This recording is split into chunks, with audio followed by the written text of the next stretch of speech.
initial na reaction natin? So ngayon po, speechless pa rin po kasi hindi ko po in-expect na tatanggapin pa rin po kami kahit hindi po agad na nakaschedule po yung ano namin ni Mayor, yung appointment. Sobrang thank you po dahil sinagot niya po yung ano ni baby pang liver transplant.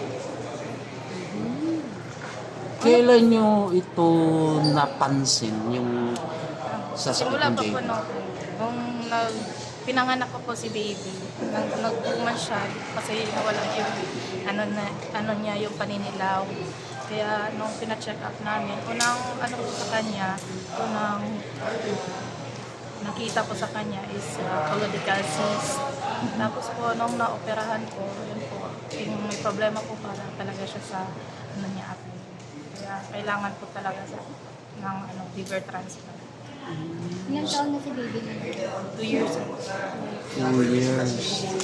Ma'am, nung una, saan po bang lugar yung... Ay, ako po, taga Cebu. Opo. Tapos, nung nag-ano na po, nung pagkatapos ng opera ni baby, nangalaman namin na kailangan niyang liver transplant. Yun po, tumiyay po kami dito ng Maynila po, para po dito, baka sakali dito po operahan si baby, nung nalaman namin sa ibang bansa, kaya nag-try po kami lumapit. So napapanood nyo talaga na ang lungsod ng Maynila ay tumutulong, especially sa mga baby natin pinapadala sa India. Baliga, saan pa po kayo galing?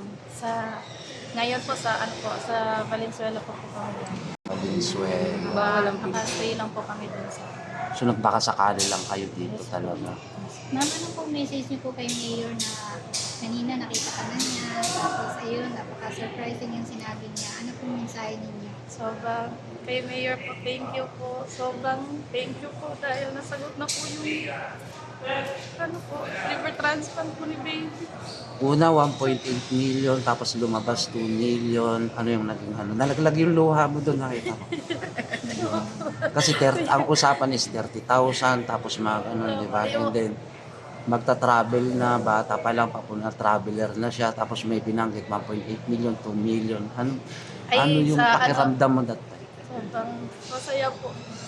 Bilang isang magulang po dahil ano na po yung gagaling na po. Yes. So, bali, taga Valenzuela po kayo. Okay. Handa Dumayo ka na lang ba? kayo dito sa Manila. Kasi ikaw yung donor. Yes po, ready po. Okay. Para sa baby ko po. Para gumaling lang po.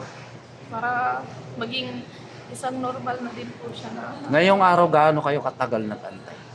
mga 2 hours na. Anong oras ba kayo dumating? Mga alas 7 po kami. Alas 7.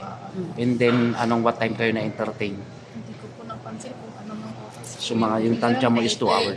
Dalawang oras lang, Oo, may dalawang bilis oras. na. Opo. Ma'am, ano pong pangalan nila? Ako po pala si Mia Laurel Labrador. From Cebu pa po. Cebu? Opo. Pero dito sa sa Valenzuela po kami stay Nakatira. lang po. Si Mr. Siya po yung taga Valenzuela. Siya yung solid na batang Valenzuela. kilos talaga si Yorme. Ma'am, ano po yung masasabi nyo sa mga may sakit na kagaya sa anak nyo? Kung ano po, lapit lang din po kayo ni Mayor po para mapabilis po yung liver transplant po ni Babe.